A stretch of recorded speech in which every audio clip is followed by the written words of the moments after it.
Maharashtra superfast news चॅनलमध्ये आपले सहर्ष स्वागत आहे। खास सत्याची धार लेखणीची महाराष्ट्रातील ताज्या आणि वेगवान बातम्या पाहण्यासाठी आपल्या हक्काचे चॅनल शेअर करा, लाईक करा आणि सबस्क्राईब करा। धन्यवाद। दरडग्रस्त केवनाळे येथील बाधित 128 कुटुंबांना प्रांत अधिकाऱ्यांच्या उपस्थितीत प्लॉटचे वाटप। पोलादपूर तालुक्यातील मौजे केवनाळे येथे दिनांक 22 व 23 जुलै 2021 मध्ये नैसर्गिक आपत्तीमुळे दरड कोसळून मोठ्या प्रमाणात जीवित व वित्तहानी झाली होती।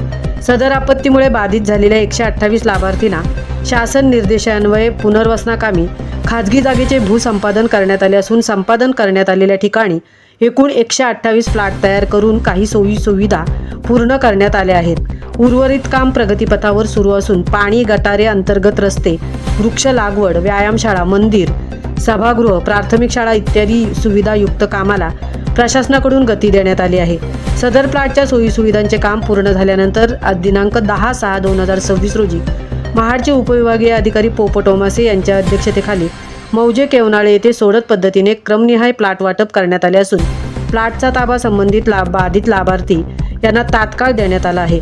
सदर प्लॉट वाटप वेळी तहसीलदार पोलादपूर कपिल घोरपडे, गटविकास अधिकारी पोलादपूर उदय साळुंके, विस्तार अधिकारी पंचायत समिती पोलादपूर, कनिष्ठ अभियंता पंचायत समिती पोलादपूर, मंडळ अधिकारी, ग्रामविकास अधिकारी तसेच संबंधित गावचे ग्रामस्थ व बाधित लाभार्थी उपस्थित होते। पोलादपूर तालुक्याचे कर्तव्यदक्ष तहसीलदार कपिल घोरपडे यांनी जिल्हाधिकारी व प्रांत अधिकारी, लोकप्रतिनिधी, सामाजिक संस्था यांच्या मार्गदर्शनाखाली दरडग्रस्त बाधित कुटुंबियांना न्याय मिळवून देण्यासाठी प्रामाणिक प्रयत्न केल्याने आज खऱ्या अर्थाने आपत्तीग्रस्त बाधितांना न्याय मिळाल्याचे बोलले जात आहे। बाधित कुटुंबियांना न्याय मिळवून देण्यासाठी लोकप्रतिनिधी आणि सामाजिक संस्थांनी पुढाकार घेतल्याने जिल्हा व तालुका प्रशासनाने खऱ्या अर्थाने या आपत्तीग्रस्तांना न्याय मिळवून देण्यासाठी प्रामाणिक प्रयत्न केल्याचे बोलले जात आहे। महाराष्ट्र सुपरफास्टसाठी धनराज गोपाळ, तृप्ती भूर, पोलादपूर।